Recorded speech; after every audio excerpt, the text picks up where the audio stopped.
are you've been to Palawan at least once in your life.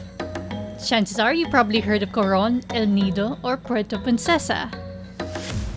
But chances are you haven't been to this part of Palawan.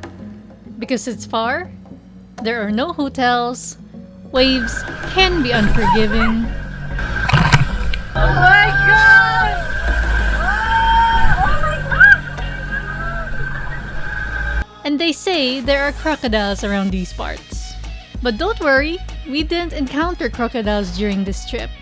Because we didn't go to any of the locations where they were spotted the most. And regardless of the challenges of traveling there, that doesn't stop adventurers like us to explore the last of the last frontier. Welcome to Balabac, Palawan.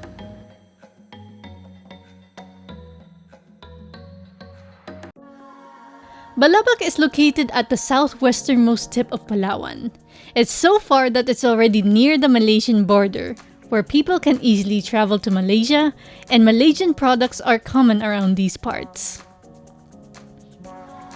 Balabac features a group of islands and islets, with white sandy beaches, rich marine life, and is home to many diverse endemic creatures. Want to feel like you're in an episode of Survivor? I think this destination is just for you. To go to Balabac, first arrive at Puerto Princesa. From Puerto Princesa, it will take around a 6-hour drive to Buliluyan Port. As we arrive at the port, we are joined by Sir Motet Sanson, a local and our tour organizer for this adventure. We hopped on a boat to start our island hopping. The first island we visited is Patawan Island. It is a small island that has interesting features. So according to our tour guide here in Patawan Island, majority of the trees here are wild pandan trees. This is the first time I encountered these types of trees. The fruits look like pineapples that are just hanging by the trees. If you got a drone with you, Patawan Island during amihan season is shaped like a dolphin. Unfortunately, when I was there, it was still habagad season, so it looks more like a crescent shape. Afterwards, we settled and camped at Sixican Island. Welcome to Sixican Island. Here is our campsite in Balabac, Palawan.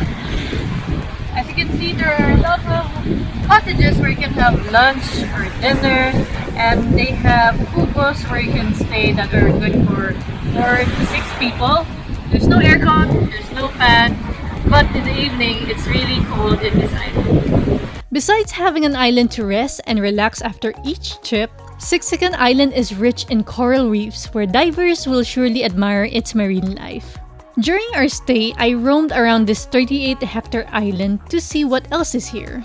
Here in Sixican Island, you can also encounter a community of farmers that are harvesting seaweeds. These seaweeds can be used for medicinal purposes and can be used as fertilizers as well. The last 2 islands were a great start.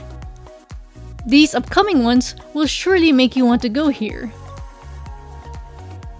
The Timbayan Rock Formation is a natural rock formation that looks like an unfinished runway. This cliff reminds me of Pride Rock from The Lion King, and does have an unusual formation from the other rock formations I've encountered in the past. Very majestic, I must say, especially how the rocks form itself like that. The next island we visited is Kabun Island. This is a small uninhabited rocky islet. Its main feature is this huge rock formation in the middle of the island and has several rocky areas around its shore. It's pretty isolated from the next islands I'm gonna introduce, which you should not miss if ever you visit Balabac. Welcome to Onok Island! Here in Onok Island, there's a lot of things you can do here. You can explore the island itself, you can go snorkeling, and this is where you can have some awesome lunch. Onok Island is probably the most sought after island in Balabac. There's a lot of interesting things here. It has a long boardwalk, sandbars, giant clams, and if you're lucky, you might encounter some sea turtles. You can say this is an island that you will get your money's worth. This next island is just across Sixican Island, Kandaraman Island. This is one of my favorite islands to chill. You can play around and take pictures with a slanting tree, or explore the old abandoned airstrip, which I was told by my guide that they plan on renovating the strip again. Hopefully they will reopen it again soon so that it's easier for you guys to visit Balabac in the future. Just a few minutes away from the shores of Kandaraman Island is Starfish Island. It's best to visit here during low tide. Otherwise, you may need to snorkel in order to see the numerous starfish just chilling on the sand. Best to not touch or bother them and just let them be. Admire them from afar. Bragi Island. This location is a mangrove sanctuary. When we arrived, we didn't dock to any sort of land at all. We anchored in the middle of the area because it was high tide. So my friends just got off the boat and just played around the nearby fisherman's boat. They're so cute. This next island looks like a crocodile on top. Don't worry, it doesn't mean that I've encountered crocodiles during the duration of this whole trip. Kaniboogan Island is unique on having a lot of pine trees around the island. Interesting to see these types of trees growing in an island since most tropical locations I've visited mostly have coconut trees. This huge island is called Tangkahan Island. This is one of the biggest islands you will visit in Balabac. It has cottages where we had our lunch here. We had some yummy fat alimasag, and the water near the shore is refreshing, especially when it was really hot during our stay there. This last island is an awesome ender to our Balabac adventure. Canyemeren Island, a beautiful 5-hectare secluded island. In comparison to Kaniboogan Island, Canyemeren looks like a baby crocodile on top. Here, we encountered some creatures we didn't expect to live here. Hello!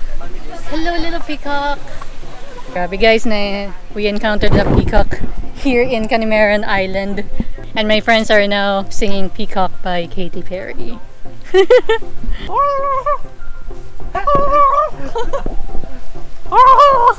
My worst attempt of trying to be a peacock whisperer. Wait, that's a turkey sound!